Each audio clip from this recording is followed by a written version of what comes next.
네, 한 주간 잘 지내셨습니까? 네, 이 시간 주님의 기도로 시작하겠습니다. 성부와 성자 성령의 이름으로 아멘. 하늘에 계신 우리 아버지의 이름이 거룩히 빛나시며 아버지의 나라가 오시며 아버지의 뜻이 하늘에서와 같이 땅에서도 이루어지소서. 오늘 저희에게 일용할 양식을 주시고 저희에게 잘못한 일을 저희가 용서하오니 저희 죄를 용서하시고 저희를 유혹에 빠지지 않게 하시고 악에서 구하소서. 아멘. 성부와 성자 성령의 이름으로 아멘. 네, 벌써 마지막 장에 도달을 했습니다. 이제 오늘부터 이제 다음 주까지 해서 17장 요한묵시록을 살펴보게 되는데요. 강의 계획표에 상당히 많은 양을 나가겠다라고 표시를 해놨네요. 아무튼 가봅시다. 가는 데까지 가고 다음번하고 뭐 이렇게 나누면 될 것 같긴 해요. 요한복음서에서도 여러 가지 이제 상징들 뭐 이런 것들이 많았죠. 이제 그 되게 좀 더 다른 복음서들보다 심오한 그런 내용들이고 이제 그런데 이제 묵시록에 다다르게 되면은 더 이제 그 여러 가지 상징들 또 이런 뭐 것들에 이제 좀 뭐 그리고 또 이제 이게 기본적인 목적이 우리가 겪고 있는 환난에도 불구하고 다 참고 견디면 좋은 일이 있을 거야 뭐 이런 거기 때문에 이 환난에 대해서 야 지금 우리가 겪고 있는 건 이 정도는 이 정도는 뭐 이런 그런 느낌으로 더 이제 더 큰 최후의 전쟁 막 이런 거 나오고 그러니까 그 두려움에 좀 이제 그런 감정을 갖게 되는 부분들이 있습니다. 그리고 그런 부분들을 이용해서 이제 사이비나 이단들에서 잘 써먹고 있죠. 사람들이 좀 두렵게 해서 이제 정말 이제 뭐 여기 나오는 뭐 14만 4천 명이 들어야 된다라는 뭐 이제 우리가 먼저 하늘로 올라가 가지고 만나야 될 거라는 뭐 이런 것들을 이제 얘기를 하고 있기 때문에 이제 참 그 여러 가지 감정들이 있습니다. 그래서 우리가 이 시간들을 통해서 묵시록이 정말 뭘 얘기하고 싶은 건지를 잘 알아듣는 것이 이제 중요할 것 같습니다. 뭐 하여튼 그렇지만 어쨌든 이제 정말 풍부한 내용들이 담겨 있기 때문에 요한 묵시록이 이제 가장 폭넓게 익혀지고 주석된 신약 성경의 글들에 해당하고 있어요. 그러니까 워낙 그러니까 주석 단 사람들도 많고 이제 많이 사용이 됩니다. 자, 일단 뭐 묵시라고 하는 건데 이제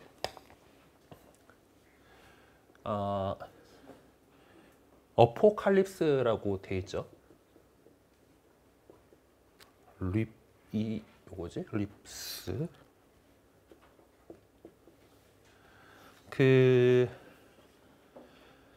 개신교 성경에서는 요한 계시록이라고 부릅니다. 계시라고 하는 거는 리벨레이션이잖아요. 뭐 이제 이렇게 그러니까 영어 표현에서도 이렇게 쓰고 그래요. 어쨌든 이제 묵시도 그렇고 이제 그 리벨레이션도 그렇고 그러니까 뭔 차이냐면은 아포칼립토가 베일을 벗겨내다라는 의미를 지니고 있는 그리스어 동사에서 출발한다고 우리 교재가 얘기를 하고 있죠. 아포칼립토냐 레벨레이션이냐인데 레벨레이션은 라틴어고 아포칼립토는 그리스어인 겁니다. 둘 다 베일을 벗겨내다는 뜻이에요. 그러니까 이 벨라가 이제 벨룸 라틴어에서 원래는 돛을 얘기하는 건데 그 뭔가 덮어놓은 큰 천 이제 그래서 감춰진 베일이라고 부르는 가리는 천을 뒤로 빼는 거죠. 그러니까 이 베일로 쌓여 있던 거를 싹 걷어낸다. 이제 그런 뜻을 갖고 있는 이제 그런 단어인데 이제 이게 우리 보통 이제 리벨레이션이라고 하는 이 단어를 갖다가 우리 보통 계시라고 하느님께서 신적으로 감춰져 있는 우리 인간의 이성으로 이제 파악할 수 없는 그런 당신의 신비를 하느님께서 먼저 가르쳐 주셔서 우리가 그 계시 신비를 알아들을 수 있게 된 거잖아요. 즉 그런 면에서 이것은 이제 그 감춰져 있는 신적인 그런 신비를 하느님 쪽에서 들춰 보여서 이렇게 알려준다라는 의미에서 레벨레이션이라고 하는 이 단어, 레벨라시오라고 하는 단어를 나오게 된 거예요. 결국 아포칼립스라고 하는 이 단어 역시 마찬가지다라는 거예요. 묵시문학, 그러니까 우리 가톨릭 쪽에서 보통 이제 아포칼립시스라고 이 단어를 더 써가지고 묵시문학이라고 이렇게 묵시문학 뭐 이런 식으로 얘기를 하고, 또 이제 개신교 쪽 신학 쪽에서 보통 이제 그 리벨레이션이라고 하는 이 단어를 주로 써가지고 이제 요한 계시록이라고 보통 표현을 하는데, 내나 같은 말이다. 메시아나 그리스도나 기름 부음 받은 이다라는 거와 마찬가지로 아포칼립스나 이제 리벨레이션이나 이제 그렇게 한데, 보통 이제 이 계시라고 우리 가톨릭 안에서 쓸 때는 보통 이제 하느님의 계시, 우리 계시 종교이고 하느님께서 우리에게 보여주신 거고, 아포칼립시스는 좀 더 이제 그 성경 안에 어떤 문학 양식들 가운데에서 이제 그런 그 환시나 이런 것들을 통해서 이렇게 보여주는 그런 모습들을 좀 볼 수 있습니다. 어쨌든 일단 그거에 대해서 적혀 있는 걸 좀 자세하게 한번 보도록 합시다. 그래요. 이제 그 아포칼립토, 베일을 벗기다라는 말인데, 이제 그것을 이제 그 유래한다라고 하는데, 이제 그리스 사람들은 시간을 회전적인 돌고 도는 것으로 이제 이해를 하고 있었다고 그래요. 히랍 철학을 할 때 이것들을 제대로 배웠는지 잘 모르겠지만 어쨌든 그렇다고 그러니까 뭐 그랬었대요. 그래서 돌고 도는 거기 때문에 역사에 새로운 것이 있을 수 없다라고 이제 생각을 해 왔다고 합니다. 그리스 사람들의 그리스 철학적인 관점에서는 그렇게 했대요. 그런데 성경적인 관점에서 보면 우리의 시간 타임라인은 돌고 도는 게 아니죠. 그렇죠? 태초에 하나님께서 세상을 창조하셨고, 마지막 그 종말과 그 너머의 영원을 향해서 이렇게 있는 직선적인 세계관을, 시간관을 우리 그리스도교를 비롯해서 유다교는 갖고 있습니다. 네. 그렇기 때문에 이제 이 시간이 점진한 역사고 목적을 향해, 그리고 궁극적인 것을 향해 계속 나아가는 그런 역사라고 생각을 해왔어요. 그리고 예언자는 하느님의 이름으로 그 역사 안에 개입했던 것입니다. 그리고 예언자는 그러한 역사 안에서 역사하시는, 한자로 굳이 표현하는 건 힘있게 일하신다라는 이제 이게 참 그 한자 표현이 없으면은 이제 그 히스토리의 역사하고 이 역사는 뭐라고 표현해야 되나, 이게 단어가 어쨌든 그 힘있게 일하시는 어떤 그 하느님의 그 계획을 이제 인간들에게 이제 전해주면서 이제 동시대 사람들로 하여금 지금의 삶을 풍요롭고 충만하게 이끌어가게 할 사명이 있는 겁니다. 하느님의 뜻에 따라 살아가는 것이 가장 풍요롭게 또 충만하게 살아가는 거기 때문에 그렇죠. 그래서 그가 선포한 하느님의 말씀은 최우선적으로 현재 상황에 직접 연계되어 있었습니다. 물론 예언자는 뭐 미래에 대해서도 분명하게 관심을 갖고 있었지만은, 이 관심은 지금의 그 현재의 이 상황에 대해서 의미를 부여하는 것으로서의 관심이었지, 뭐 이제 뭔 일이 일어날 거야 뭐 이런 것들이 이제 그런 미래가 중요해가지고 하는 것이 아니라 지금 어떻게 살아가냐가 중요한 거기 때문에 그런 것이지. 그리고 우리가 어떤 최종적으로 어떻게 될 것인가, 최종 목적지가 되시는 하느님께서, 하느님 나라, 하느님께서 당신의 통치를 세상에 결정적으로 설정하실 그날의 그 모습을 독자들에게 상기시켜 줌으로써 이제 희망을 가지고 살아갈 수 있도록 이렇게 해주는 것이죠. 그것이 예언자들의 관심이었습니다. 하지만 그날은 가려져 있죠. 예수님도 그날과 그 시간은 아버지밖에 모른다라고 얘기를 하신 것처럼 감춰져 있는 그런 것이고, 그리고 그것은 인간의 눈으로, 인간의 감각으로 어떻게 알 수 있는 게 아닙니다. 그렇게 베일로 가려져 있는 것처럼 가려져 있는 것이죠. 그래서 예언자는 특히 이제 시련과 고통이 현재의 삶을 고통스럽게 하는 위기 상황 속에서 자신이 선포하게 될 말들이 희망을 불러일으키고 또 힘 북돋아주기에 충분하지 못하다라는 것을 다 잘 알고 있었습니다. 사실 믿는 사람들조차 내가 지금 겪고 있는 것이 너무 고통스럽고 힘들게 되면은 하느님의 계획을 왜곡시키려는 유혹을 떨쳐버리기 어려울 때가 많이 있죠. 그러한 고통 가운데에서 좌절하지 않고 용기를 내기 위해서는 하나님께서 함께 계시다라고 하는 그 확신이 있어야 하는데 그 확신을 갖기 위해서 하느님의 어떤 계획과 마지막 때를 보고 싶은 겁니다. 네. 그때 이렇게 될 거야라고 보고 싶은 거예요. 그래서 예언자들은 하느님께서 그런 신앙인들을 위해 마지막 때를 덮어서 가리고 있던 그 베일을 벗겨서 보여주실 거다라는 메시지를 전해주게 되는데 그것이 결국 묵시, 베일을 들춰보다라는 거잖아요. 묵시가 되는 것입니다.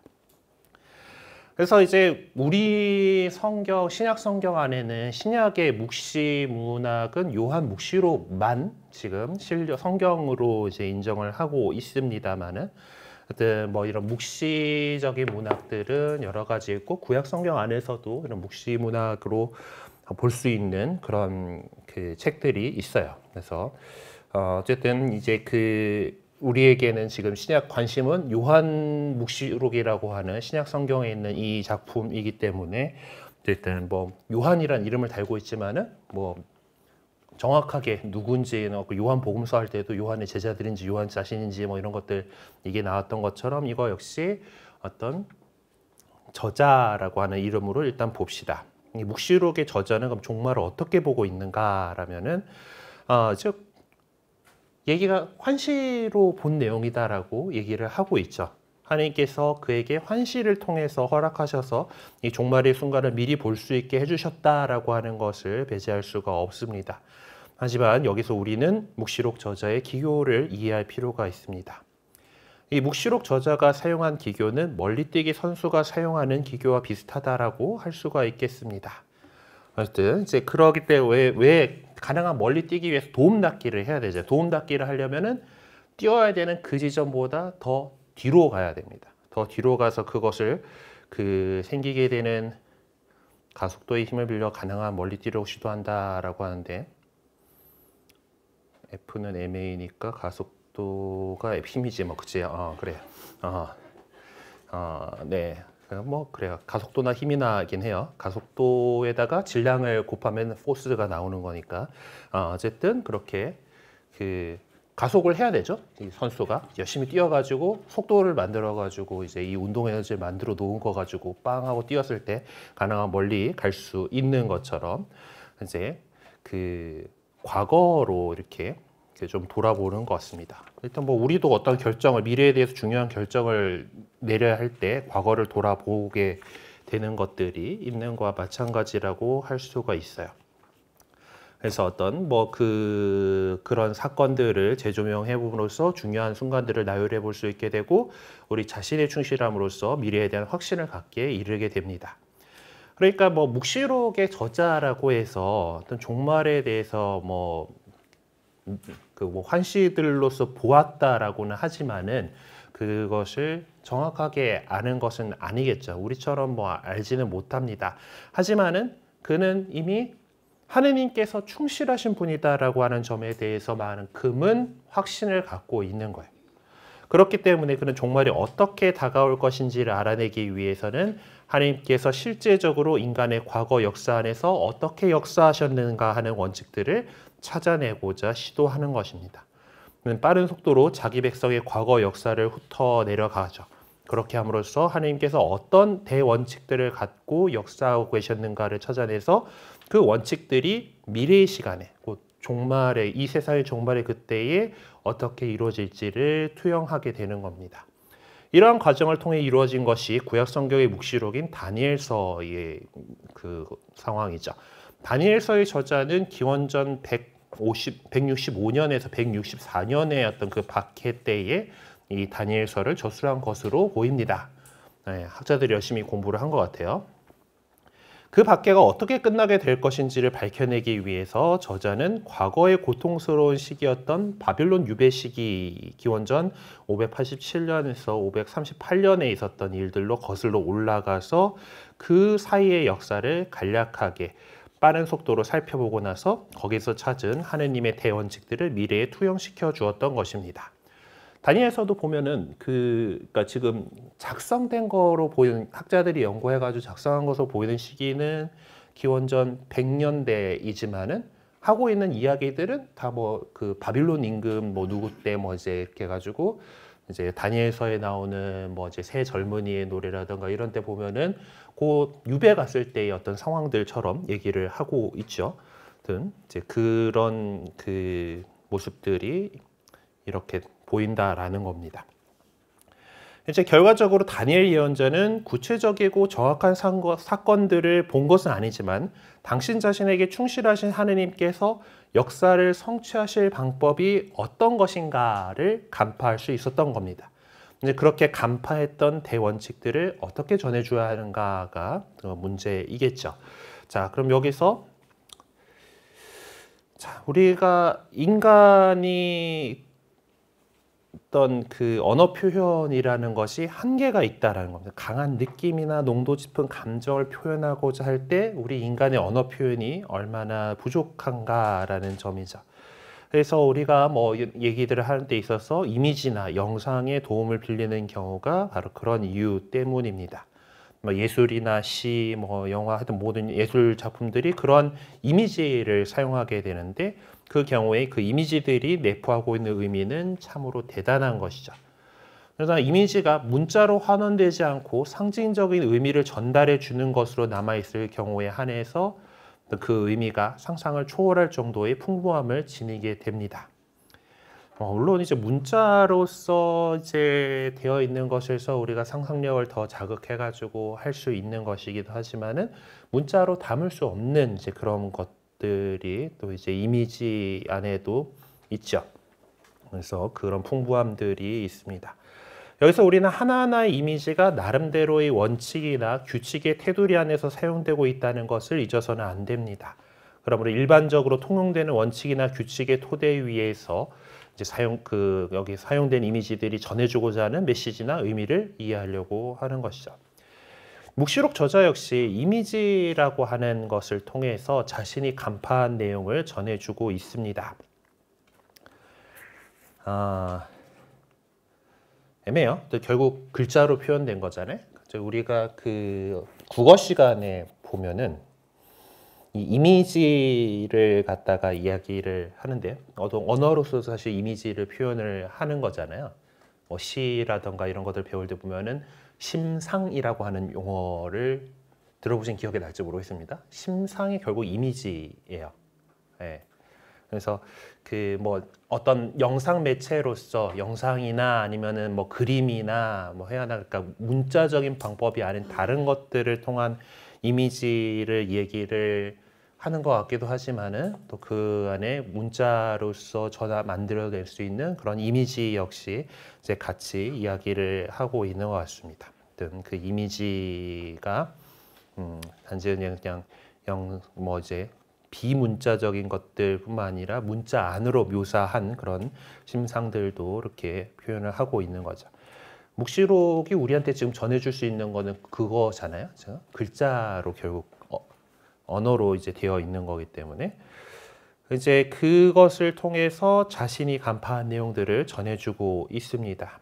그래서 이 묵시록 안에 표현된 이 이미지들은 그 자체로 의미를 갖고 있는 것이 아니라 어떤 본격적인 메시지 전달을 위한 하나의 방편으로서 사용되고 있다라고 하는 것을 먼저 이해할 필요가 있습니다. 그러니까 그 각각에 나오는 그런 이미지들에 너무 꽂혀 있어서는 안 돼요. 그러니까 전체의 어떤 그 흐름들을 바라보고 그것들이 어떤 이야기를 하기 위해서 지금 사용되고 있는가 이렇게 봐야지 어떤 특정한 이미지에 뭐 붉은 용이 나타나가지고 별을 갖다 싹 쓸어버렸대. 하늘에 뭔가 이제 별들이 사라지는 것들이 어떤 징조야 뭐 이제 이런 식으로 거기에 너무 천착하면 안 된다라는 것이죠. 자, 그리고 뭐 이제 만약 요한의 저서가 당대에 널리 알려져 있던 문학 유형의 범죄에 속하면서도 묵시록이라고 한다라면은 그의 저서는 이제 예언자들이 전한 메시지와 흡사한 것을 전해주고 있다는 것에서 당대의 문학 유형과는 근본적으로 다르다는 사실을 우리는 알 수 있다.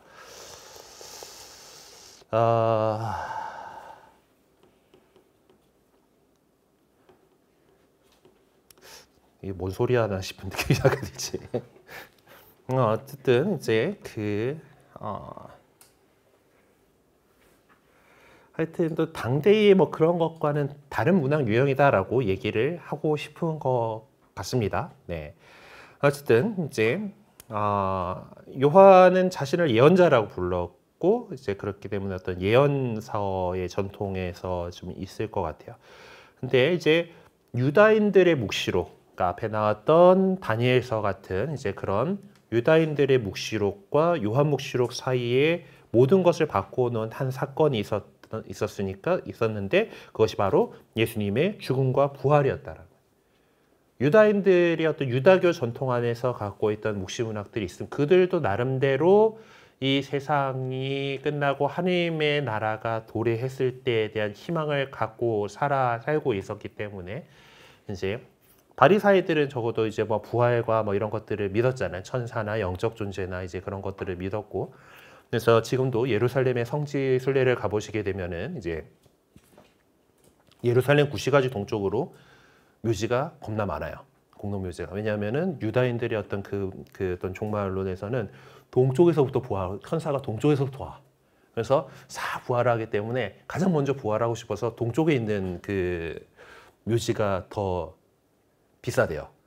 어쨌든 그렇다고 동쪽으로 더 멀리 가는 건 또 아닌 것 같아요. 어쨌든 예루살렘 동쪽에서부터 뭐 이제 이런다고 뭐 그래갖고 이제 근데 그래서 그런 식으로 어떤 그들도 어떤 종말에 관한 것들에 대해서 알고 있고 이제 그 하느님 이제 얘기했던 것처럼 어떤 그동안 하느님께서 어떻게 해 오셨는가를 바탕으로 하느님께서 이렇게 하실 거야라고 하는 그 이야기를 하는 묵시 문학들이 있어요. 네, 있는데 요한의 묵시록, 우리 그리스도교의 묵시록과 확실히 다른 것은 예수 그리스도의 순환과 부활이라고 하는 사건을 우리는 체험했다라는 것이죠. 그래서 요한묵시록 저자는 이 파스카 신비에 우리가 동참하도록 우리를 초대하면서 그리스도의 업적이 완전하게 성취될 수 있도록 우리 모두가 그분께서 이루신 일에 참여하여 함께하라고 독려하고 고무합니다. 사실상 믿는 사람들은 예수 그리스도 안에서 모든 것이 이미 성취되었기 때문에 영원한 희망을 가지고 자신의 실존을 그분께 투신할 수 있어야 합니다. 그것이 다시 오실 그리스도를 기다리는 그 종말을 살아가는 삶의 모습인 것이죠. 자, 이런 뭐 묵시록적인 이제 그 유형에 대해서 좀 알아봤고 역사적인 배경을 좀 살펴보겠습니다. 요한묵시록은 뭐 제가 앞에서 본 것처럼 위기 상황에서 이제 작성이 됩니다. 믿음의 삶이 심각하게 위협받던 위기 상황 속에서 쓰여졌습니다. 그런 이유로 묵시록이 전해주는 메시지는 순교자들을 위로하고 격려하기 위한 것처럼 표출되고 있습니다. 그렇다면은 순교자들이 많이 나게 된 그 박해란 어떤 것이었고 또 왜 박해 상황이 생겨나게 되었는지를 살펴보아야 하겠습니다. 첫 번째는 이제 황제 의식이라고 했는데 어떤 리추얼 어떤 그 숭배 뭐 이런 것들을 얘기를 하고 싶은 것 같습니다. 봅시다. 사도 바오로는 사람은 누구나 위에서 다스리는 권위에 복종해야 합니다라고 말한 바 있습니다. 그렇죠? 또 우리가 이제 각 국가 권위에 대해서 이제 인정해야 된다라고 할 때 이 말씀을 또 인용을 하게 되죠. 근데 요한묵시록 저자는 권력자들이란 한마디로 불길한 징조를 나타낸 짐승들이라고 말하고 있습니다. 그러니까 바오로가 로마서를 썼을 때 하고 요한 일지 맡은 그 저자 이제 그 사이 요한묵시록을 적었을 때 사이에 어떤 일이 났길래 이렇게 상반된 견해가 표명된 것인가를 생각해 봅시다. 요한묵시록을 읽는 우리는 지금 도미티아누스 황제의 통치 말년, 그러니까 거의 이제 96년, 81년도에서 96년에 이제 그 끝물에 이제 자리를 잡고 있습니다. 로마 사람들은 황제가 사후에 때로는 생존해 있을 때 그를 신격화하는데 전혀 거부감을 갖고 있지 않았습니다. 왜냐하면 로마는 다신교적인 문화죠. 신들이 되게 많아요. 그리고 저 권력자를 갖다가 이제 그 신의 아들이네, 또 뭐 신처럼 이렇게 그 이야기를 하고 싶은 것들이 또 있었습니다. 그리고 뭐 나름대로 이제 그걸 통해서 국가를 단합하고 이제 어떤 뭐 이제 애국심을 드러내고 뭐 이제 이런 것들로 이렇게 하고 있었고 이제 황제의 어떤 신격화는 황제가 사실 주도한 건 아니에요. 이제 과잉 충성이 불러온 참극이죠. 보통 그래서 이제 이 황제를 신격화하고 황제를 숭배하고 하는 것들은 속주들에서 나타나기 시작합니다. 그걸 갖다가 야 하지 마라고 하는 황제가 있었고 하는 황제가 있었던 거예요. 그 좋아하고 뭐 그냥 그리고 오히려 또 이제 더 전국적으로 이렇게 하는 사람들도 있었습니다. 일단은 이제 도미티아누스는 좋아했던 것 같아요. 좋아했고 또 그걸 잘 활용을 했었던 거고 이제 자기 자신을 주님, 뭐 신이라고 부르도록 강요했다라고 합니다. 하여튼 이제 이 로마에는 뭐 워낙 신이 많기 때문에 신 하나 좀 더 생긴다고 해가지고 문제될 게 없는 동네죠. 그리고 고대 사회가 그랬던 것처럼 이제 어떤 신께 이제 제물을 바친다. 고기를 잡는다라는 거고 가난한 사람들은 보통 그렇게 나오는 고기를 단백질 공급 중요한 단백질 공급원으로 쓸 수밖에 없었습니다. 잔치를 할 거 아니에요 일단 빵도 좀 잘 나오고 우미나 정책의 대표적인 얘기로 보통 나오는 게 빵과 서커스라고 얘기하죠. 배를 채워주고 엔터테인먼트를 이렇게 해준다라고 하는 이제 그것들이 이제 로마 황제들이 그것들을 잘 써먹었던 일입니다. 그래서 이제 그런 사회 환경이기 때문에 신에게 바치듯 황제에게 바치는 의식과 경배가 이제 로마 시민으로서의 적법성을 드러내주는 필수적인 요소가 되었고, 그러니까 내가 이제 애국자다, 우리 국가에 충성을 다한다라는 거를 그렇게 신에게 바치는 그런 경배처럼 이제 하게 되었습니다. 그래서 정상적인 시민으로 살아가고 또 공직을 수행하고 상업활동을 하기 위해서는 그 의식을 거행해야만 했던 것이죠. 한편 로마 제국은 황제의 권력과 권위를 합법적으로 절대시키기 위해서 신적인 전형을 빌어다 썼습니다. 이게 그 황제라고 하는 게 동양의 그 중국의 그 황제 천자라든가 이제 그 뭐 우리나라의 임금님들이라든가 이제 그런 거를 생각을 하시면 안 돼요. 이게 되게 달라요. 그러니까 로마의 황제 그 예수님께서 태어나셨을 때쯤 해가지고 황제정이 시작이 되죠. 아우구스투스가 이제 옥타비아누스가 이제 황제가 되면서 아우구스투스라고 하는 존엄한 자라는 표현을 자기가 쓰면서 이 프린캡스 정이라고 제1시민이라고 자기가 얘기를 했거든. 이제 프린캡스 정이라고 얘기를 했는데 이게 그 로마가 그 전에는 공화정이었잖아요. 어떤 특정한 이제 그게 있는 게 아니고 원로원과 또 간에 군사 지도자, 행정 지도자 이런 것도 다 나눠져 있던 체제였는데 그 군사력, 행정력 뭐 이런 것들이 한 사람에게 집중되면서 나타나는 것이 황제정입니다. 그러니까 그렇기 때문에 이 황제들은 계속해서 자신이 로마의 공화정을 수호한다라고 하는 그런 생각을 갖고 있어요. 그렇기 때문에 막 나가지 않아요. 원로원도 잘 두고 하는데 나중에 이제 동양적인 뭐 페르시아의 황제나 중국의 황제나가 갖고 있던 그런 그 뭐라고 해요? 전제정이라고 자기가 어떤 그 권력의 어떤 이 핵심이 되는 우리나라 주권 제민이라고 하잖아요. 근데 모든 권력은 황제에게 있다라고 하는 식의 이제 그런 거가 되게 되는 그런 과정은 좀 더 후대에 가야지 로마가 도입을 하게 됩니다. 동양적인 어떤 그런 황제의 느낌이 나오려면 한참 뒤에요. 300년대쯤, 200년대, 300년대쯤 가야지 이것이 이제 작동을 합니다. 그러니까 근데 그렇게까지 이제 그 전이지만은 이런 시도들이 이렇게 나왔던 거고 이제 그래서 이제 그 로마는 법에 따라서 통치되는 그런 나름대로 이제 지금의 어떤 근대적인 법들은 아니긴 하지만은 어떤 로마 법이 있고 이제 그거에 따라서 이제 통치가 되는 거기 때문에 어떤 이제 원로원 상원의 허가 없이 뭐 새로운 의식을 거행할 수 없도록 규정을 하고 있었습니다. 자, 뭐 이런 상황 속에서 그리스도교 신자들은 어떤 협상의 여지가 없는 그런 상황에 놓이게 된 거죠. 그러니까 황제에게 바치는 이런 경배 의식을 이제 받아들임으로써 다른 사람들처럼 그렇게 보장된 삶을 살아가느냐, 아니면은 그걸 거부하고 그리스도교 전례의식을 고수하면서 순교한 각오가 되어 있느냐의 기로에 서게 되는 것입니다. 이런 절박한 상황에서 하느님만이 유일하신 주님이시고 그분께만 영광과 권세가 있다고 선포한 묵시록의 이 전례적인 내용들이 충만한 의미를 지니게 됩니다. 그 묵시록 안에 나오는 그런 내용들이 이제 우리 전례 안에 이제 많이 이제 또 포함이 되어 있어요. 특히 뭐 성물도를 하시다 보면은 이제 묵시록에서 나온 찬가들을 이제 많이 보게 되는데, 이제 그런 것이 하느님께 이렇게 꼭 이제 충성하고 중심을 둬야 된다라는 그런 의미들을 이제 갖고 있는 거다 보니까 이제 우리 전례 안에 좀 많은 비중을 차지하게 됩니다. 근데 그 전례적인 내용은 권력의 권한과 한계를 초월해서 무제한적인 권력 행사를 합법화시킨 전제주의에 맞서서 집요하게 항거하는 저항의 외침과 동시에 믿음의 절규인 것입니다. 이처럼 전례는 자유의지에서 출발된 구체적인 삶으로의 참여인 것입니다. 내가 무엇을 선택할 것인가. 네.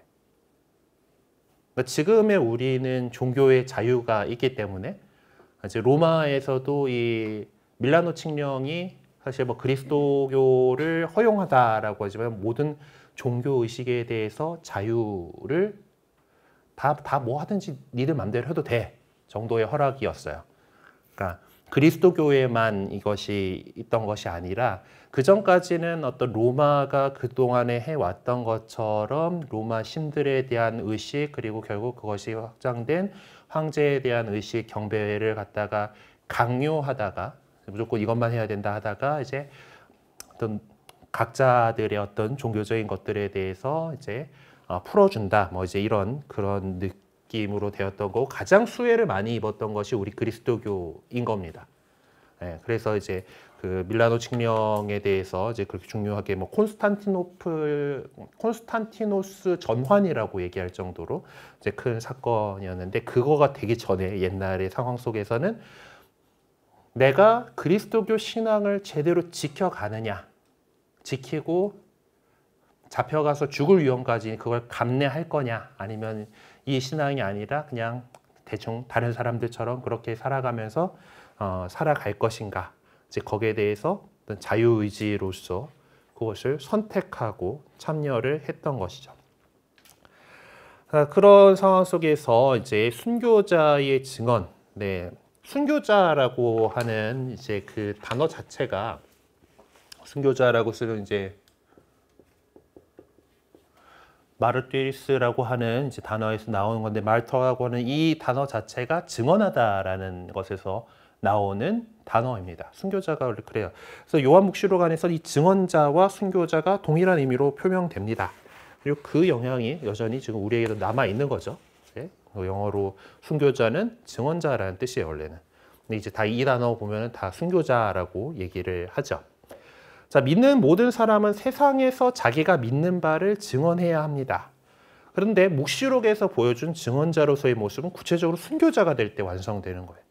그렇다면 요한묵시록은 혁명적인 성격을 띠고 있는 것인가? 라고 했을 때, 이 혁명적이라는 용어 속에서 모든 노력을 다해 인간의 근원적인 자유, 곧 영의 자유를 수호하겠다는 의지의 내용이 담겨져 있다라고 한다라면은 분명 혁명적이다라고 할 수가 있습니다. 하지만 묵시록에서는 국가 권력을 전복시키겠다라고 하는 레볼루션을 하겠다라고 하지는 않죠. 그래서 권력을 쟁취하면서 자유가 수호된다라고 생각하지는 않습니다.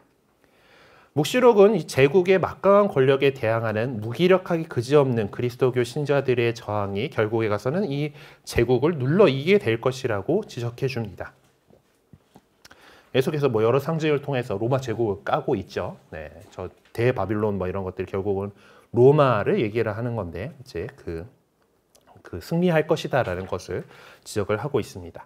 그리스도교 신자들은 순교의 삶을 받아들임으로써 세속의 권력이었던 빌라도 앞에서 당당하게 증언하셨던 그들의 주님과 자신을 동일화하고 있다는 사실을 인식하고 있었습니다.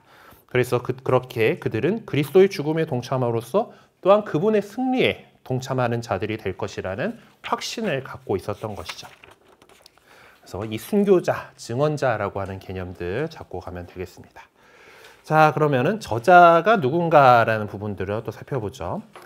사실 저자에 대한 자세한 정보를 제공해 주지 않습니다. 일단 4번에 걸쳐서 자기가 요한이라고 불리는 사람이다라고 소개하고 있습니다.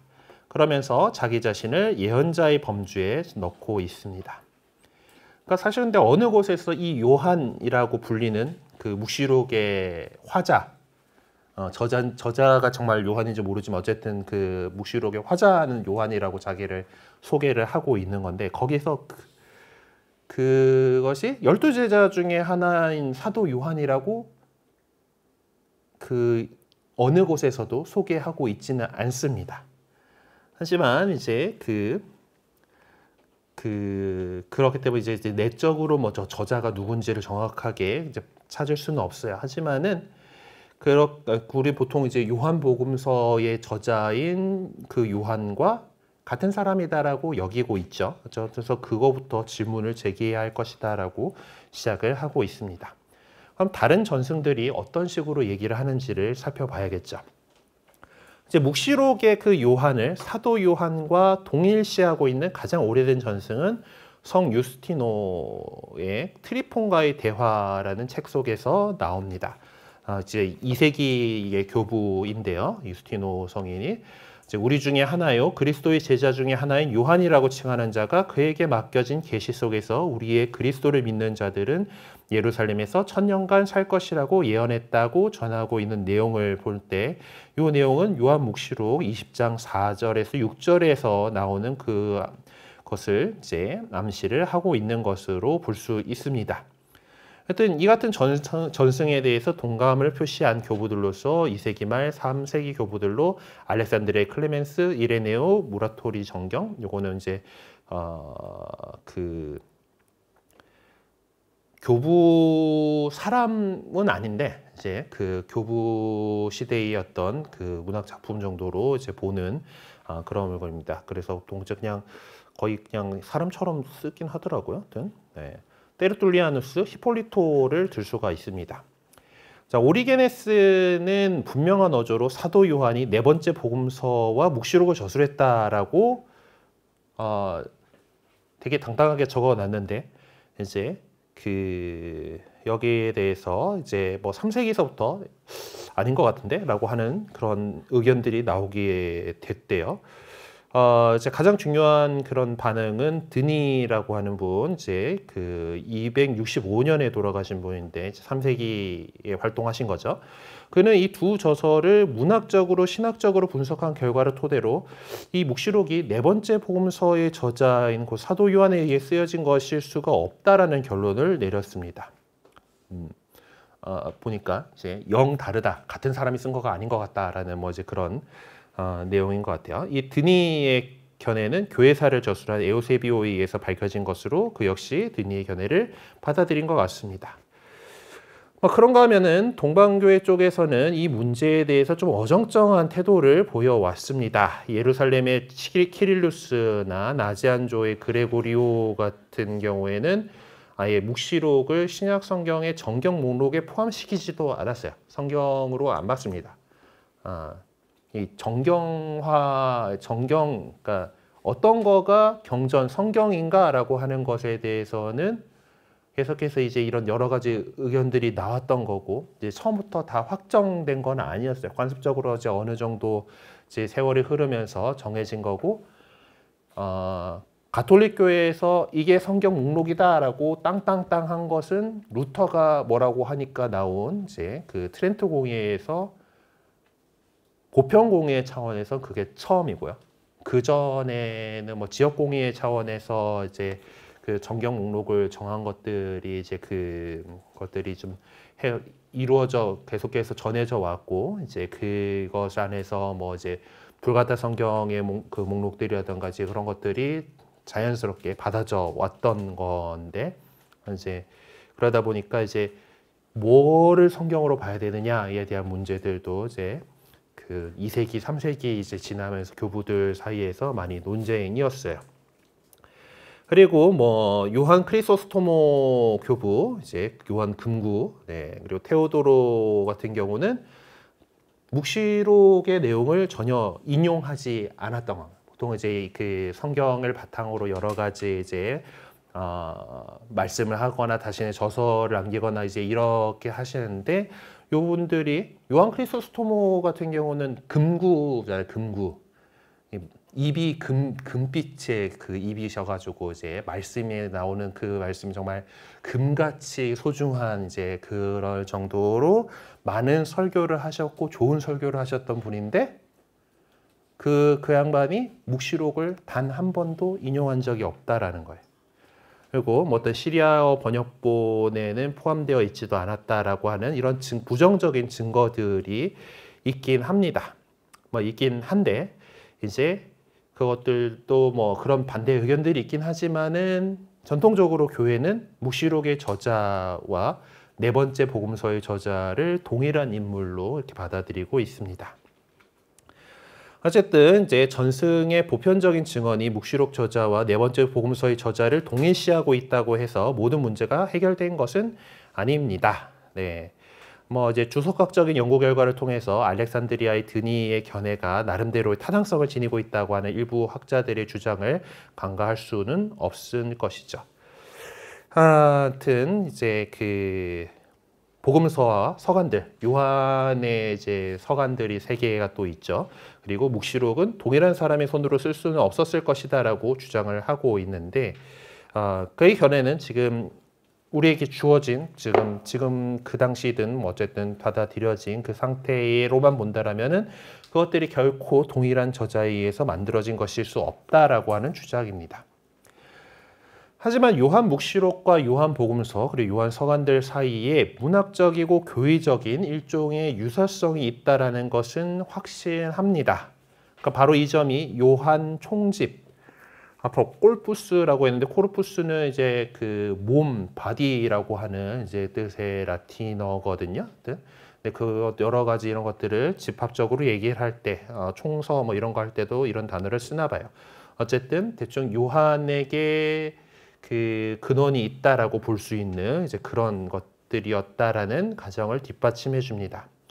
그러니까 요한이 직접 쓴 건 아니다 하더라도 그에게 강한 영향을 받았던 제자들이 했을 것이다. 그래서 이 사도로부터 영감을 받았음을 반영해 주고 있는 것이죠. 그러니까 이 모든 것들이 사도 요한의 측근과 그의 가르침을 전해받은 주변 환경 속에서 만들어진 것으로 보입니다. 실제적으로 뭐 문체나 뭐 여러 가지들 볼 때 동일한 사람이 아니다라고 하는 것에는 할 수 있지만은 분명히 사도 요한으로부터 받은 영향들이 공통적으로 유사적인 부분들이 있다라는 거죠. 요한복음서나 요한묵시록은 상징주의에 대해서 같은 취향을 가지고 있습니다. 뭐 생수, 목자, 어린 양, 만나 같은 동일한 이미지를 사용을 하고 있죠. 한 걸음 더 나아가서 증언 또는 말씀과 같은 좀 더 특징적인 주제들을 동일하게 부과시켜 주고 있습니다. 그리고 두 저서, 복음서나 묵시록이나 스가랴서 12장 10절을 인용하고 있습니다. 하지만 요한복음서와 요한 서간들 속에서 찾아볼 수 있는 빛, 어둠, 진리, 사랑과 같은 핵심적인 용어들이 묵시록에서는 발견할 수가 없습니다. 한편 요한복음서 안에서 비관적인 의미로 사용된 세상이라는 용어 대신 묵시록에서는 땅에 사는 사람들이라는 표현을 쓰고 있습니다. 그러면서 조금 다른 부분들이 있다라는 거예요. 그리고 또 중요한 차이점은 종말론에 관한 생각이나 종말론이란 용어에서 나타난다라는 것입니다. 묵시록은 그리스도께서 다시 오심을 기다리면서 그 재림을 가장 생생한 모습으로 앞당겨서 묘사하고 있습니다. 사람의 아들은 원수들을 쳐부수기 위해 다시 와야 하는 영광을 받으신 그리스도이고, 반그리스도는 하느님의 통치를 이룩하는 데 반기를 들고 있는 정치적인 권력인데 반해서 요한복음서나 서간들 속에서 나타난 그리스도는 그러니까 오실 분이 아니라 이미 오신 분이다라는 거죠. 그러니까 믿는 이들 가운데 머물러 계시다라고 이렇게 표명을 하고 있습니다. 그분은 이미 구원에 대한 하느님의 계획을 받아들인 자들과 거부한 자들을 분별해 내셨어요. 그리고 반그리스도인들은 그리스도론적인 거짓 교회를 포교하는 이단들이다라고 주장하고 있습니다. 성령께서는 이미 믿는 이들의 마음속에서 생활하고 계시고 그들을 통해 이미 하나님 나라를 시작하셨습니다.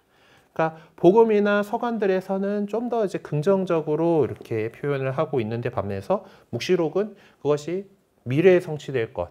그러니까 우리가 늘 복음 앞에서 보면서 이제 하나님 나라가 이미 우리 안에서 시작되고 그 예수님을 통해서 이미 시작됐지만은 아직 아니 완성됐다는 이미와 아직 아니 사이의 그 긴장감에 대해서 이야기를 했었잖아요. 그러니까 요한 문학이들 가운데서도 복음서와 서가는 이미 쪽에다가 좀 더 방점을 두고 있다라면은 묵시록은 아직 아니라고 하는 쪽에 더 방점을 두고 그리고 그거 아직 아니긴 하지만 그것이 이루어질 것이다. 이렇게 이루어질 것이다라고 하는 것에 반드시 성취될 것이다라고 하는 것에 더 이제 방점을 두고 있는 것으로 보입니다. 묵시록의 저자는 사도들과 예언자들을 구분하면서 자기 자신을 예언자들의 범주에다가 이제 넣고 있고 그리고 어느 곳에서도 자신을 사도라고 내세우지 않습니다. 그렇다면 과연 묵시록의 저자 문제는 이게 해결할 희망이 전혀 없다는 말인가? 뭐 그래요. 우리가 하나님 나라 가서 물어봐야겠지만은 최종적인 연구의 문은 개방되어 있다라고 보는 거죠. 어쨌든 레이먼드 브라운 교수는 다음과 같은 결론을 내리고 있는 것 같습니다. 묵시록은 최소한 요한과 같은 환경권 아니면 요한 공동체에 의해서 저술되었을 것이다 라는 거예요. 사도 요한의 영향을 받은 사람들이다라는 겁니다. 그럼 지필연대에 대해서 좀 보죠. 여기에 대해서도 전승의 자료들이 일치된 견해를 보여주지는 않습니다. 이레네오 교부는 묵시록은 도미티아누스의 통치가 끝날 무렵인 거의 우리 당대에서 멀지 않을 때 출판되었다라고 정언하고 있는데 대략 그러면 96년으로 볼 수가 있을 것 같아요. 페타우스의 빅토리아누스 교부는 묵시록의 첫 번째 라틴어 주석에서 요한은 도미티아누스에 의해 파트모스 섬으로 추방되었다라고 증언을 하고 있습니다. 그래서 도미티아누스를 언급을 하죠. 에우세비오 같은 경우도 이레네오와 이제 동일한 의견을 합니다. 역시 요한이 파트모스 섬으로 귀향간 사실에 대해서 언급을 하고 있고 그래서 아예 도미티아누스 통치 14년, 즉 95년에 묵시록이 저술되었다라고 진술을 하고 있습니다. 예로니모 교부나 대부분의 좀 더 후기 저자들은 이 에우세비오의 증언에 이제 동의를 하고 있는데요. 무라토리 정경에 대표되는 전승과 테르툴리아누스 도부는 좀 더 시대를 앞당겨서 네로 시대다라고 이야기를 하고 있는가 하면은 에피파누스 같은 경우는 더 앞이네 클로드 네로 앞에가 클로드인가 어쨌든 그 황제 때다라고 더 앞으로 땡기는 경우들도 있습니다. 대부분의 이제 현대의 비평들 어쨌든 그 이레네오 교부의 의견대로 이제 도미티아누스 황제의 그 끝물인 95년, 96년 정도로 이제 보고 있고요. 또 어떤 경우에는 이제 그 네로 시대의 그런 것들을 갖고 있는 부분들이 있어서 이제 하나는 네로체에서 하나는 도미티아누스체에서 편집된 두 작품의 결합체다라고 볼 수도 있긴 한데 불가능한 건 아니긴 하지만은 어쨌든 지금 우리가 알고 있는 묵시록은 도미티아누스 황제 시대로 그 말년으로 그때로 거슬러 한다고 볼 수가 있겠습니다. 자, 그러면은 이제 대충 이제 그 개요들을 좀 살펴봤고요. 이제 본문 내용들을 한번 좀 봅시다.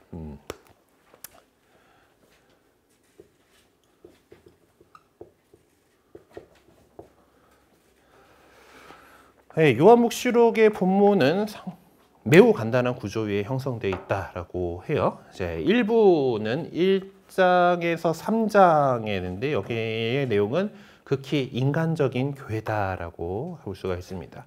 그리고 제2부는 이제 4장에서 21장 8절까지인데 이제 이 교회들이 당대 문제에 직면해 있는 그런 상황들을 볼 수가 있어요. 근데 4장에서 11장까지는 어떤 민족들에 대한 이스라엘의 교회에 대한 것이고 12장에서부터 뒤에는 전제주의적인 권력에 직면해 있던 교회다라는 그런 표현을 하고 있습니다.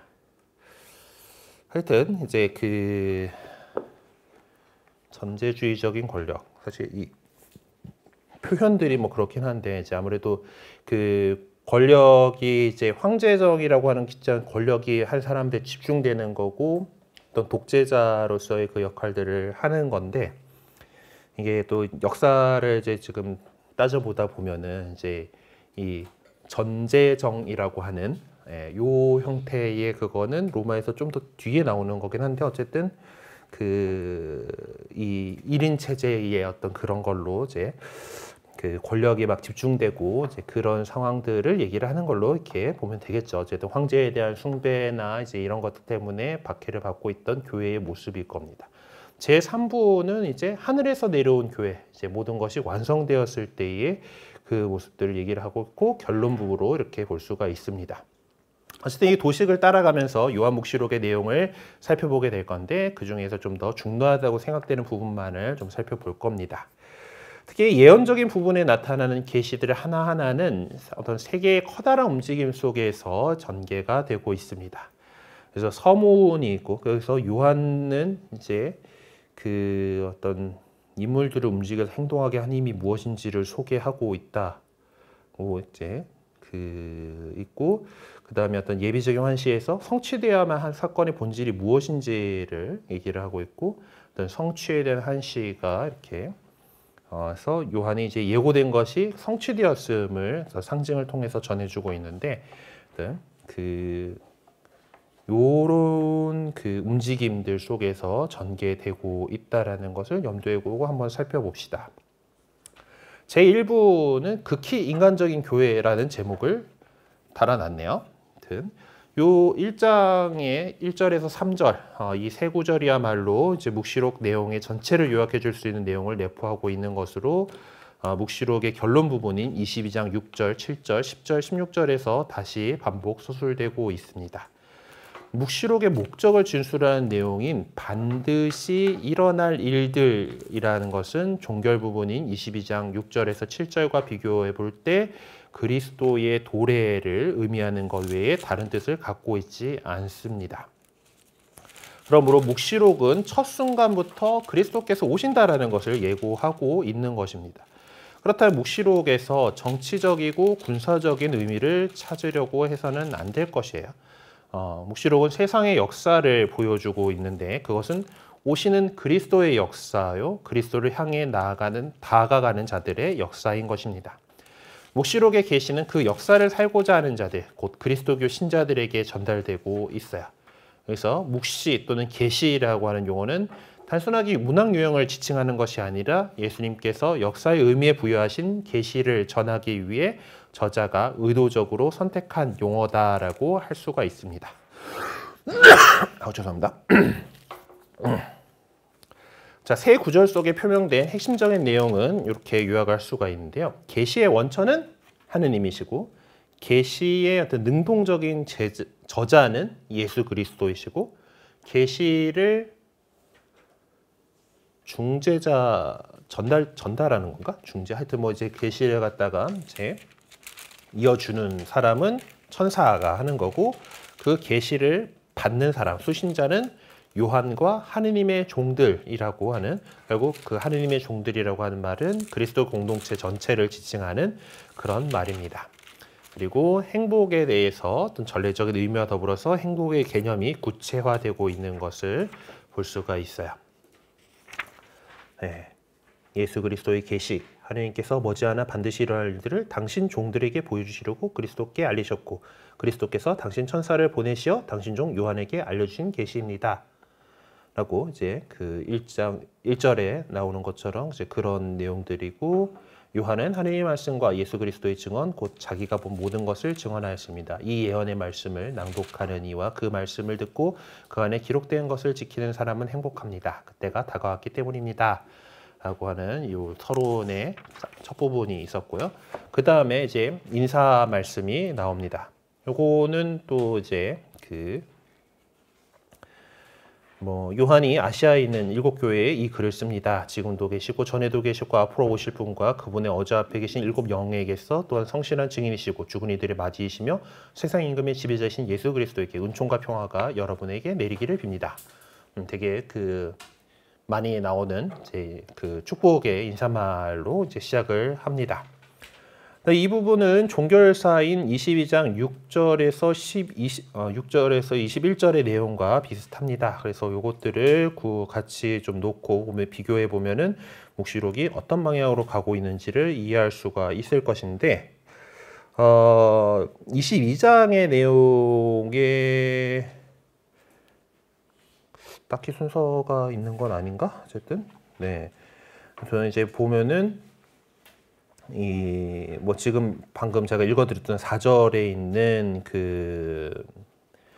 이제 축복의 말씀이 이제 밑에 나오고, 그리고 보십시오. 그분께서 구름을 타고 오십니다. 모든 눈이 그분을 볼 것입니다. 그분을 찌른 자들도 볼 것이고 땅의 민족들이 그분 때문에 가슴을 칠 것입니다. 꼭 그렇게 될 것입니다. 아멘 하고 하는 부분이 이제 1장 7절에 있는데 꼭 그렇게 될 것입니다. 아멘이 뒤에 22장 20절에서 그렇다 아멘이라고 하는 이제 예수님의 말로 있고, 그분께서 구름을 타고 오십니다라고 보십시오. 그분께서 구름을 타고 오십니다라고 하는 언명이 끝에서 이제 22장 12절에서 내가 곧 간다라고 하는 예수님의 말씀과 이렇게 이어지고 있고, 1장 8절에서 이제 전능하신 주 하느님께서 나는 알파요 오메가다라고 말씀하십니다라고 이렇게 언급한 그 말이 또한 22장 13절에서 다시 한번 반복되고 있습니다. 그래서 이 인사 말씀에 해당하는 인사라고 이제 우리 성경의 소제목이 달려 있는 이 부분이 이제 시작하는 부분과 종결하는 부분이 이렇게 잘 대꾸를 이루고 있다라는 것을 볼 수가 있습니다. 우선 1장 4절에서 8절을 보면 이미 3절에서 예고된 말씀의 전례가 본격적으로 시작되고 있음을 알 수가 있습니다. 자, 그런데 1장 4절에서 5절에는 주례자가 말씀의 전례가 시작됨을 선포하고 1장 5절 니은에서 6절에서는 우리라고 하는 표현이 사용되고 있는 것을 볼 때 이제 공동체가 현재 모여 있는 공동체가 찬미를 드리고 있는 모습이라고 볼 수가 있습니다. 나아가 4절에서 5절 기억에 있는 내용은 삼위일체적인 성격을 띠고 있고, 뒤에 5절 니은부터 6절의 내용은 그리스도론적인 성격을 띠고 있습니다. 네, 그래서 지적해야 될 것은 이 시작하는 이 개회 인사죠. 이제 시작을 하면서, 이 말씀의 전례 시작을 하면서 이제 뭔가 이제 인사를 하는 이 내용에서 이 부분의 주체는 하느님이신 데에 반해서 이제 뒤쪽에 이제 마무리하는 그 부분에서의 주체는 그리스도이시다라는 것을 조금 확인을 해야 된다라고 봅니다. 비교한 내용들을 정리해 보면은 이제 첫째 22장 6절부터는 선행하는 본문과 내용이 분명하게 구분되게 되며 22장 6절 이하에서는 1장 4절에서 8절에 나타난 인물과 같은 인물이 자리하고 있다라는 건데요. 22장 6절 한번 보긴 해야겠다. 맺은 말, 그 천사가 또 나에게 말하였습니다.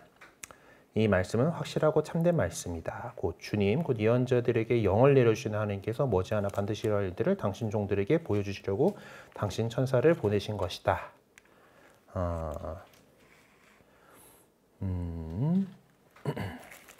그리고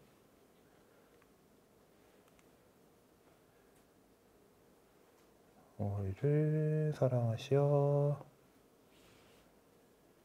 지금도 계셨고 전에도 계셨으며 앞으로 오실 분과 그분의 어저 앞에 계신 7 영에게서 또 성실한 증인이시고 죽은 이를 맞으시며 세상 인물의 지배자인 그리스도에게서 아무튼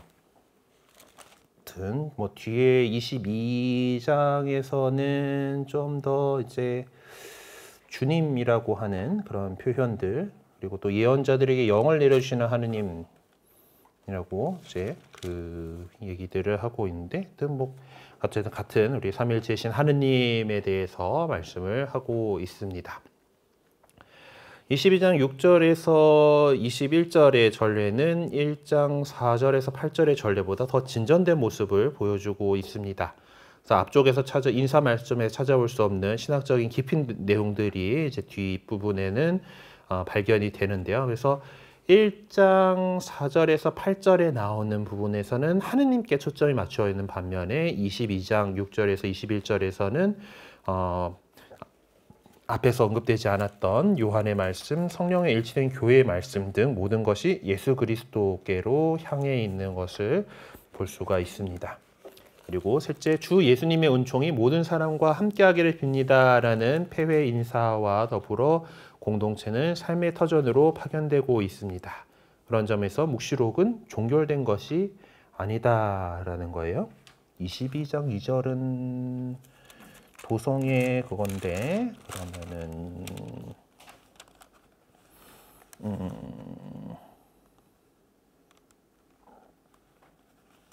21절이에요. 네, 주 예수님의 은총이 모든 사람과 함께하기를 빕니다라고 끝나는데 이를 빼먹었네요. 그렇죠? 22장 21절의 말씀입니다.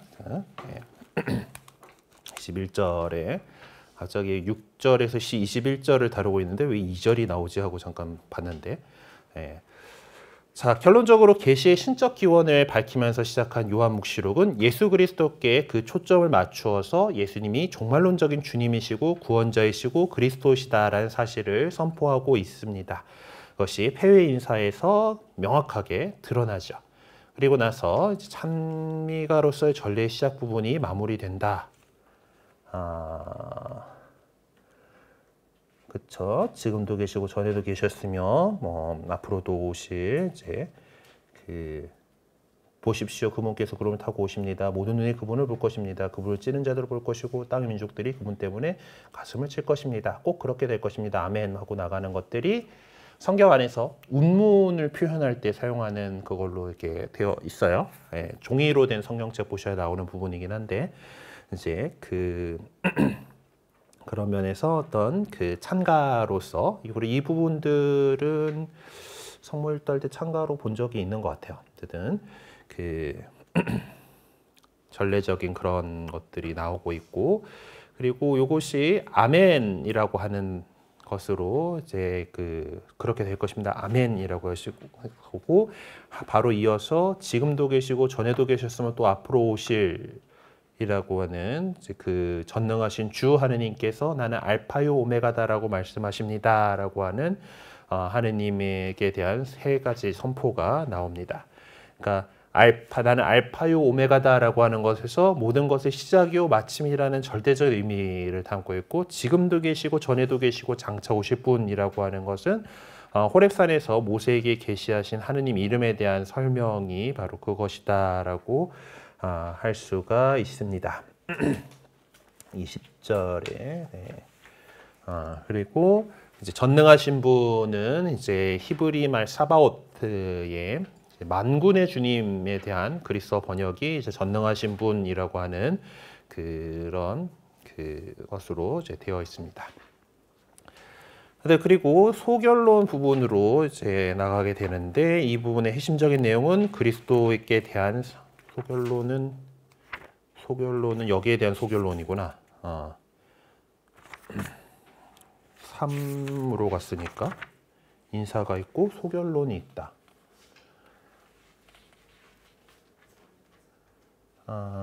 인사 말씀 안에서 이미 그거를 좀 했다라는 건가요? 일단 가봅시다. 핵심적인 내용은 그리스도께 대한 삼중 선포와 그리스도께서 이루신 업적에 대한 삼중 선포 그리고 과거, 현재, 미래에 연결되어 있는 종말론적인 삼중 선포로 구성되어 있어서 결국 우리 그리고 오늘이 문제되는 구체적인 교회, 생활한 교회의 모습이 여기서 확실하게 부각되고 있다라고 하는 것에서 이 부분에 대한 어떤 결론을 살짝 내릴 수 있겠다라고 보겠네요. 자, 그러고 나서 이제 개막 환시. 이제 시작하는 이제 여기서 환시 처음 이제 얘기가 나오는 거죠. 이제 제가 요한은 하느님의 말씀과 예수님에 대한 증언 때문에 파트모스라는 섬에 지내고 있었습니다. 어느 주일에 나는 성령께 사로잡혀 내 뒤에서 나팔 소리처럼 울리는 큰 목소리를 들었습니다. 라고 하면서 이제 그 이야기들을 진행을 하고 있죠. 자, 이 부분은 제1부뿐만 아니라 요한 묵시록 전체의 어떤 개막 환시로 사용됩니다. 시작하는 이제 환시에 대한 내용인데, 요한은 자신이 갇혀있던 파트모스 섬에서 사람의 아들로 계시하신 예수님의 환시를 보았습니다. 바로 그 예수님께서 요한에게 소아시아에 있는 7 교회에 편지를 쓰라고 명하셨어요. 요한은 그리스도의 명에 따라 각 교회에 편지를 보내 자기가 본 것과 각 교회가 잘한 일과 못한 일을 구체적으로 지적해 주면서 나아가서 온 세상의 미래와 교회의 미래를 알려주게 됩니다. 자, 그 내용들이 이제 쭉 뭐 이렇게 나오고 나서 이제 2장부터는 이제 7 교회에 보내는 편지 내용입니다. 그래서 에페소 신자들에게, 스미르나 신자들에게 해서 쭉 이렇게 나오는데, 이 개막 환시인 그 사람의 아들에 관한 환시에 연결되어 있는 것으로서 무엇보다도 서목적인 특성을 지니고 있습니다. 요한의 예언적인 직무는 이렇게 시작되고 있어요. 7 교회에 보내는 편지의 구조는 같은 형태로 되어 있습니다. 그래서 구조적이 같아요. 메시지를 전달하는 명령이 나오고, 말씀하신다, 그리고 양심 성찰, 회개로 부르심, 성령께서 하시는 말씀을 들어라, 승리자에 대한 언약, 이런 식으로 진행이 되는데, 자, 요한은 이제 각 교회 환시의 내용을 써서 보내라는 명령을 받고 있습니다. 그래서 좀 다 보면은 이제 그 환시가 쭉 진행이 되는 거잖아요. 개막 환시라고 했던 그 환시에서 이제 그거 하면서 에페소 신자들이 보내는 말씀이라는 2장 1절 보면 에페소 교회의 천사에게 써 보내라라고 하는 명령으로 이제 시작을 합니다. 그래서 그리고 뒤에 뭐 스미르나 교회 그 신자들에게 보는 스미르나 교회의 천사들에게 써 보내라. 처음이면 마지막이고 죽었다가 살아나니까 이렇게 말한다라고 하면서 어떤 메시지를 전달하라는 명령을 받았다라는 것을 그대로 적고 있어요. 그러므로 이제 요한이 이것을 전하는 것은 그에게 있어서 명령을 받은 거기 때문에 해야 할 일인 거죠. 의무적인 것입니다. 결과적으로 여기서 요한이 전해야 할 메시지는 자기가 뭔가 하는 게 아니고 주어진 것이다라는 거예요. 이를 통해서 우리는 하나님께서 인간 역사 안에 자유로이 개입하셔서 은총을 베푸시는 순간이 이제 도래하고 있음을 알 수가 있습니다. 한편 또 이 써서 보내라라고 하는 명령은 메시지 전달의 절박성과 필요성을 깨닫게 해주는 부분입니다. 자, 그리고 말씀하신다라는 말씀하신다라고 하는 말한다, 이렇게 말한다가 그건 것 같은데, 어쨌든 우리 그 성경의 번역에는 그냥 말한다, 이가 이렇게 말한다라고 하는 그걸 텐데, 어쨌든 이것은 메시지 전달을 위한 문체로 흔히 아모스에서도 그렇게 볼 수 있는 형태다라는 겁니다. 그리고 이제 양심 성찰이라고 했는데, 어쨌든 각 교회의 그 상황들에 대해서 성찰을 한 이제 그런 것들이 이제 성찰하고 거기에 대한 칭찬과 질책이 이제 나타나게 됩니다. 그리고 그 다음에 회개로 부르시는 부분이 나오는데, 믿는 사람들은 요한묵시록 전반에 걸쳐서 끈기 있게 믿음을 지켜나가도록 초대받고 있고, 회개하지를 원치 않는 이방인들에게는 준엄한 질책이 이제 가해지는 것이죠.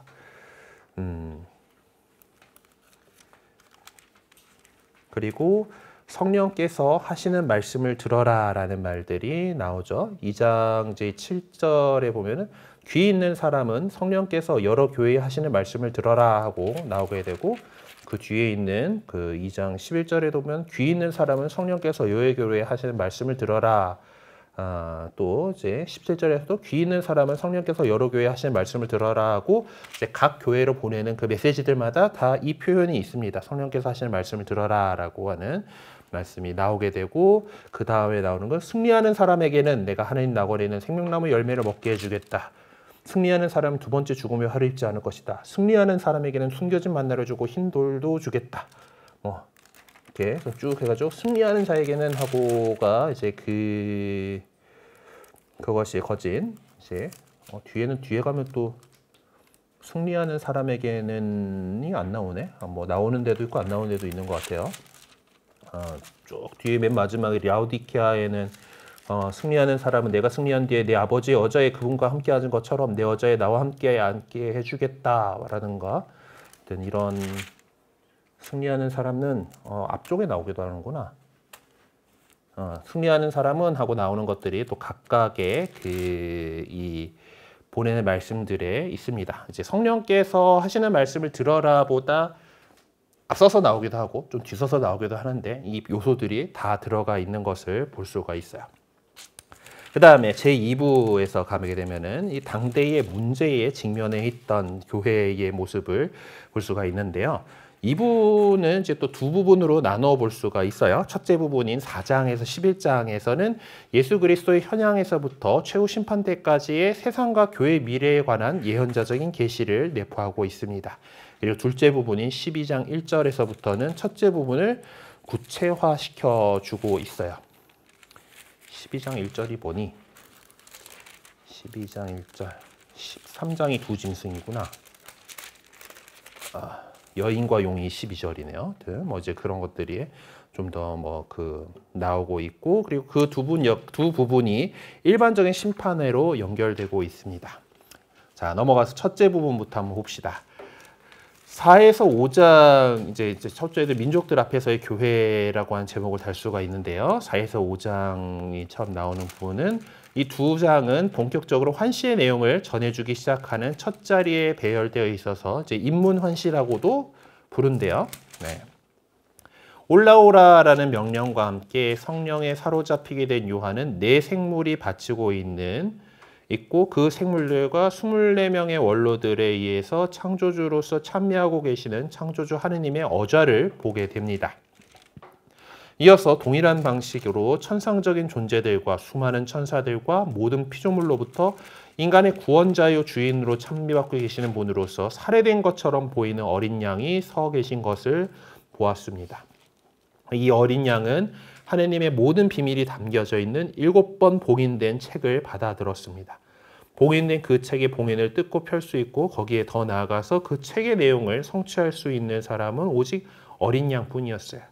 그래서 어린 양의 모습을 하신 그리스도께서는 사람들이 기다려왔던 메시아시고 죽음으로부터 승리를 통해 그 책을 여실 수 있는 유일한 분이시다라고 얘기를 합니다. 그리스도께서는 모든 이의 구원을 위해서 당신 자신을 제물로 바치심으로써 성경에 예언한 바를 성취하셨습니다. 구속적인 죽음, 이랬는데 구원과 속량이다라는 건 알고 계시죠? 네. 몸값을 바쳤다, 제물로 바친다라고 하는 것, 여러 번 얘기했었죠? 속량의 개념에 대해서 했나? 말았나? 근데 워낙 여러 군데서 해가지고 또 모르겠으니까 다시 합시다.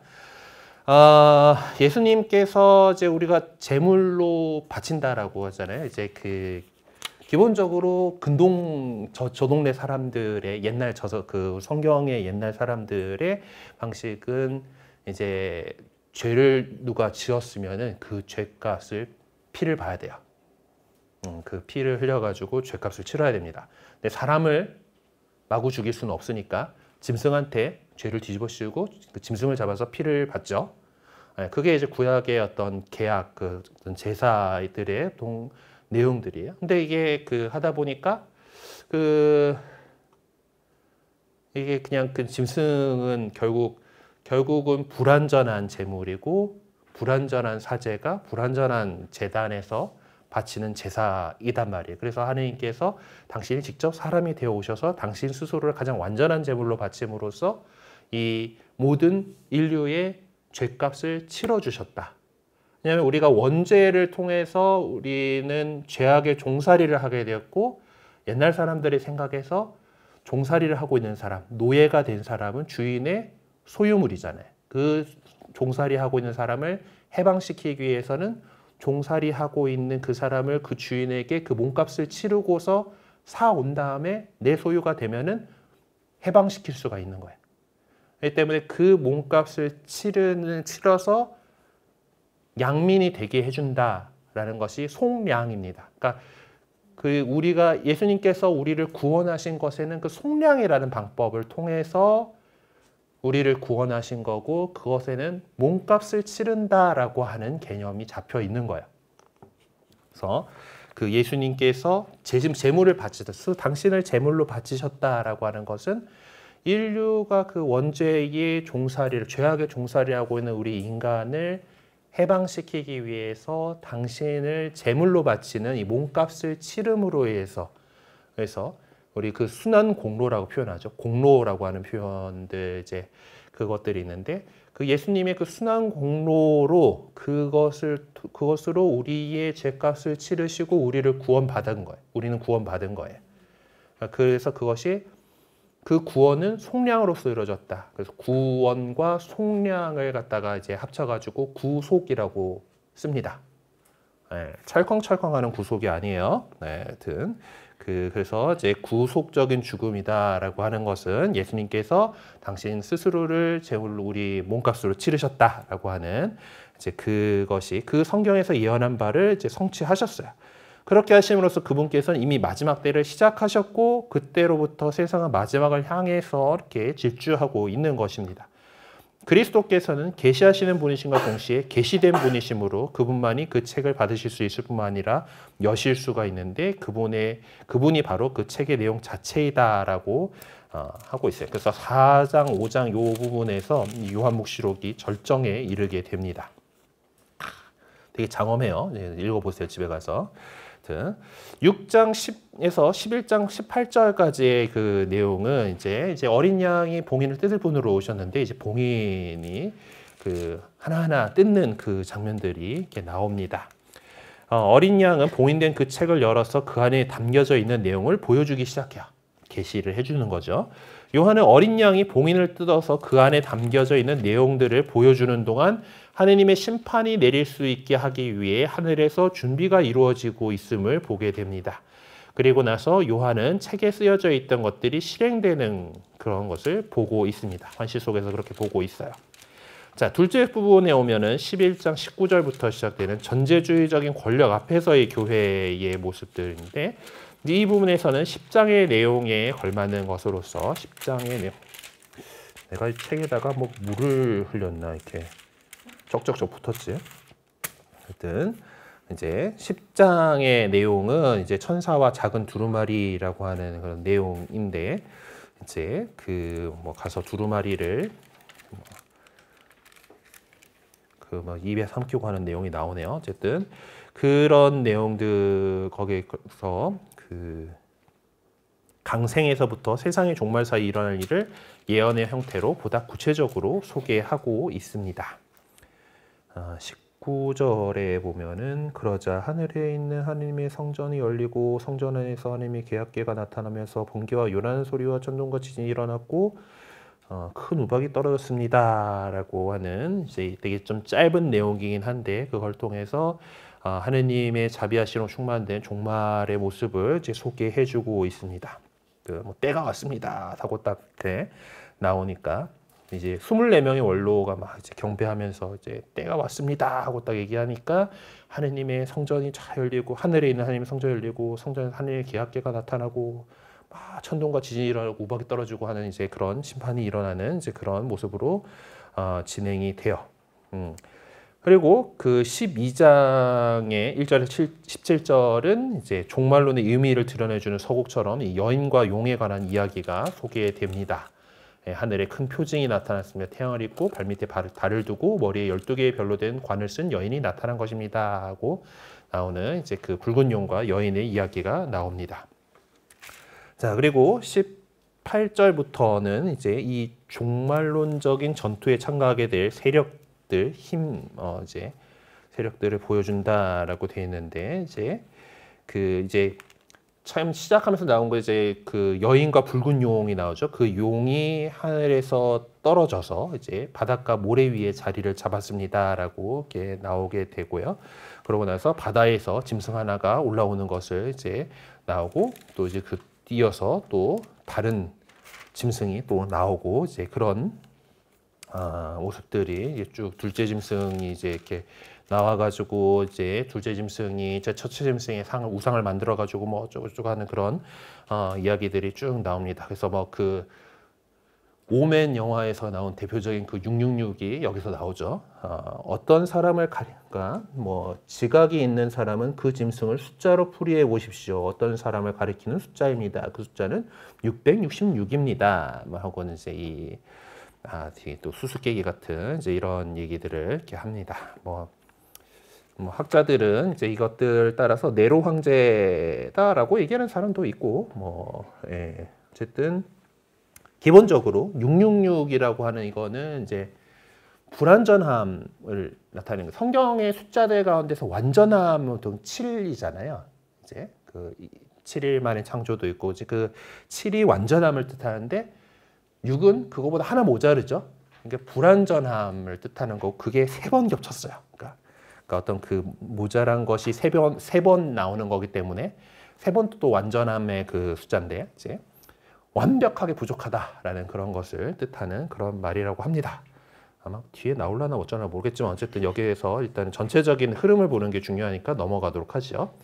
자, 그리고 이제 14장 6절에서 이제 20절의 내용에서는 이제 요한은 이제 투쟁을 준비하는 환시 속에서 새 천사를 보게 됩니다. 여기 심판의 예고라고 이제 소제목이 나와 있는데 한 천사는 영원한 복음을 예고하고 다른 한 천사는 바빌론의 패망을 예언하고 나머지 한 천사는 짐승을 숭배하는 모든 사람에게 처벌을 경고하고 있습니다. 그러고 나서 인내심을 가진 성도들에게 주어지는 위로가 소개되고 사람의 아들에 의해서 이루어진 선택된 자들에 대한 수확과 악인들에 대한 분노와 더불어 투쟁의 결과로서 주어지게 될 심판에 미리 참여하는 환시가 나타나게 됩니다. 그리고 막 이제 날카로운 낫을 들고 와가지고 막 이제 확을 거두고 이제 그 포도확에다 던져놓고 막 이제 뭐 이게 그 되게 어마어마한 뭐 그런 모습들로 이렇게 쭉 나와요. 그리고 나서 이제 뭐 이제 그런 이 심판들이 이루어지고 막 이제 그런 상황 속에서 이제 결국 이제 그 뭐 마지막 7 재앙에 대한 것들이 이제 나오면서 이제 그동안 그 이 지상에서 이제 저 짐승들하고 뭐 거기서 그걸 따르는 사람들하고 이렇게 난리를 치고 있으니까 이제 하느님께서 그 분노를 내리시는 그것이 이제 쭉 나옵니다. 그래서 이제 이게 거의 그 하느님의 진노가 뭐 담겨 있는 이렇게 해서 이제 뭐 바빌론이 패망하고 뭐 이런 것들이 쭉 나오게 되는 되게 좀 무서워 보이는 장면들이 나오게 되죠. 하느님의 복수가 이제 짐승들과 바빌론 위로 펼쳐지기 시작합니다. 자, 이렇게 해가지고 이 난리를 치고 나면은 이제 좋은 게 와야죠. 네, 그래서 하늘에서 내려온 교회가 이제 나오게 됩니다. 제 3부에는 이제 그 앞에 나왔던 대탕녀 바빌론과는 상치되는 것으로 이제 7 대접을 손에 든 7 천사 중 한 천사가 보여주고 있는 어린 양의 신부요 하느님의 도성인 천상 예루살렘을 묘사해주는 아주 종합명제적이고 영성적인 내용으로 되어 있습니다. 이것은 옛날 특별히 언약된 7 교회에 보낸 편지들 속에 영시되었던 영적인 모든 사물이 놓여 있는 곳입니다. 이런 모습은 바로 영광과 은총이 지배하는 영혼과 시간 속에 있는 교회의 초자연적인 이미지라고 할 수가 있어요. 이 교회는 피라미드식으로 된 도시처럼 하늘로부터 내려와 산을 휘감고 있다. 피라미드는 말 나왔었나? 어쨌든 뭐 네모난 뭐 그런 모습으로 이제 묘사가 되긴 하는데 어쨌든 예루살렘이 천상 예루살렘이 이제 지상으로 내려오는 이제 그런 모습을 이제 하늘에서 내려와서 산을 휘감고 있고 이제 등불이 필요 없지 하느님과 어린 양 자신이 교회의 성전이고 등불이고 뭐 이제 지상에서 생활하는 동안에 은총의 힘을 갖고 생명의 강과 나무를 찾기 위해 그곳에 들어가고 있고 다음으로 다가올 삶 속에서 하느님을 뵙는 완전한 행복을 찾으러 그곳에 가게 되는데 이처럼 계속되는 구절들 속에서 이제 저들이 이제 지상에서 살아가면서 다가오는 삶을 기다리는 인간에게 교회가 무엇인지를 설명해 주는 그런 내용으로 진행되고 있습니다. 그래서 이제 다시는 밤이 없고 등불도 햇빛도 필요 없습니다. 주 하느님께서 그들의 빛이 되어 주실 것이기 때문이다. 그들은 영원 무궁토록 다스릴 것입니다라고 하면서 이제 이 천상 예루살렘의 이 모습, 새로운 새 하늘과 새 땅이 이루어지는 이제 그 모습들을 이제 보여주게 되죠. 그리고 나서 이제 마지막 결론부로 이제 이어지게 됩니다. 이 부분에서는 이제 천사가 이제 그리스도와 예언자에 관한 계시를 3번에 걸쳐서 전해주고 있습니다. 그리고 그리스도께서 오겠다. 이제 내가 곧 간다가 여기 나오는 거지. 보라, 내가 곧 간다. 이제 그라고 하시면서 그리스도께서 오시겠다라고 하는 이제 그 언약을 하시게 되고 이제 그리고 나서 거기에서 이제 성령과 신부는 교회죠. 그래서 교회가 오십시오, 예, 아멘 오십시오. 이 말씀 듣는 사람도 오십시오라고 알아야라라고 이렇게 적고 있는데, 아무튼 그렇게 해서 예수님께서 오실 것이다라는 언약을 해주십니다. 그리고 나서 나는 이 책에 기록된 예언의 말씀을 듣는 모든 이에게 증언합니다. 누구든지 여기에 무엇을 보태면 하나님께서 이 책에 기록된 재앙들을 그에게 보태실 것입니다. 누구든지 이 예언의 책에 기록된 말씀 가운데서 무엇을 빼면 하나님께서 이 책에 기록된 생명나무와 거룩한 도성에서 얻을 그의 몫을 빼어버리실 것입니다. 라고 이제 변경 금지, 보통 이제 이미 편집 금지라던가 무단 이제 그런 느낌의 이제 이 변형시키거나 변질시키지 말라라고 경고를 하고 있어요. 그리고 예수님께서 이제 당신이 성취하실 일이 다가왔다라고 선언하십니다. 그리고 마지막에 주 예수님의 은총이 모든 사람과 함께하기를 빕니다라고 축복의 내용으로 이제 묵시록을 마치고 있어요. 이 책에 기록된 말씀을 변형시키거나 변질시키지 말라고 경고한다라는 이 부분에서 갑자기 생각이 난 것이 있는데, 지금은 우리가 성경의 재본 기술이 아주 뛰어나기 때문에 책 한 권으로 요거를 다 신구약을 다 담을 수 있잖아요. 네. 근데 옛날에는 이런 기술이 없었기 때문에 다 이 묵시록을 다 한 권이라고 표현하는 게 따로따로 된 책이었단 말입니다.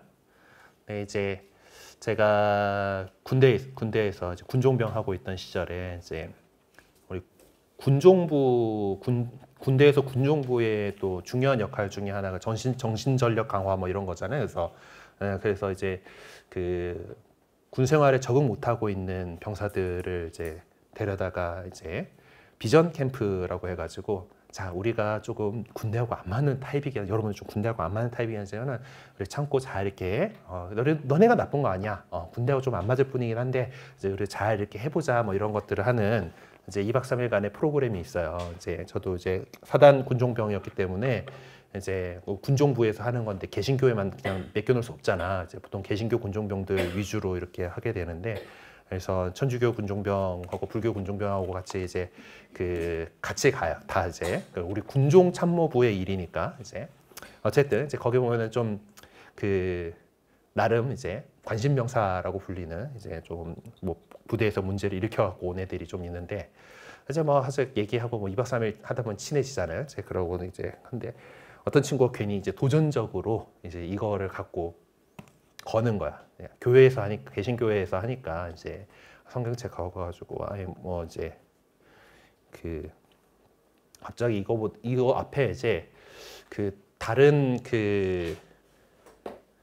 복음서의 어떤 이야기를 갖고 좀 자기한테 좀 풀이를 해달래. 그래가지고 이렇게 좀 우리가 이해할 수 있어요 하고 이제 좀 설명을 해줬어요. 나름 그래도 신학생이었으니까 이제 얘기를 좀 해줬는데, 갑자기 얘가 이제 딱 뒤를 탁 이제 넘기더니 맨 마지막 장, 이제 당신 지금 여기다 뭔가 덧붙인 거 아니냐.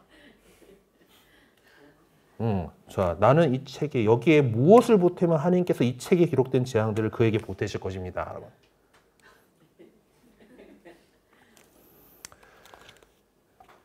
자, 여기서 이제 그래서 자, 지금은 우리가 이렇게 재본 기술이 발달해가지고 여기 한 책에다가 때려 넣고 있을 수 있지만은 이제 그땐 그런 거 없었어요. 이제 그것들을 설명을 할 수 있는 능력이 그때는 없어가지고 잠깐 되게 난감했던 이제 걔도 사실 이제 그것들을 이제 그런 되게 그거 가지고 머리를 싸매는 목사님을 봤다는 둥 이제 그러면서 얘기를 했던 거긴 하지만은 이제 난감하긴 하더라고요. 처음에. 근데 이 책은 묵시록에 대한 얘기인 거고, 물론 이제 성경의 말씀을 갖고 비틀고 이렇게 하면은 그거 역시 그런 문제이긴 하지만은 어쨌든 우리가 그 의미들을 더욱 잘 알아듣고 그렇게 살아가려고 이렇게 했으면 좋겠습니다. 그래서 오늘 묵시록에 대해서 전반적인 내용들을 훑어봤는데, 혹시 질문하실 거 있으실까요? 많이 어렵긴 하고 저도 조금 어려운 부분들이긴 하지만은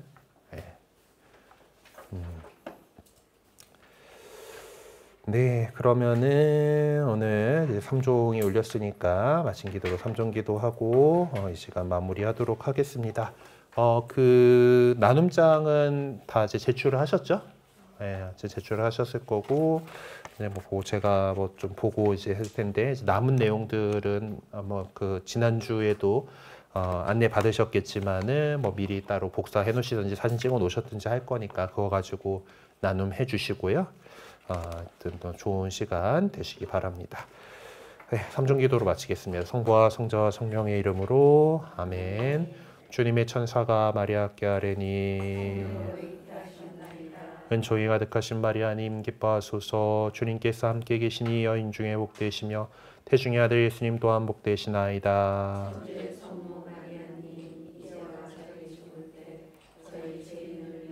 그러소서. 주님의 종이오니 은총이 가득하신 마리아님 기뻐하소서. 주님께서 함께 계시니 여인 중에 복되시며 태중의 아들 예수님 또한 복되시나이다.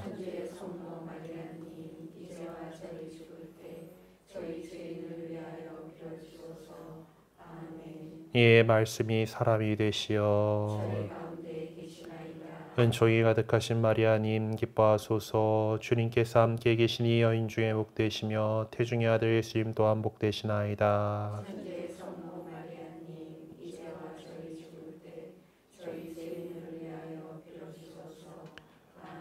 천주의 성모님 저희를 위하여 빌어주시어.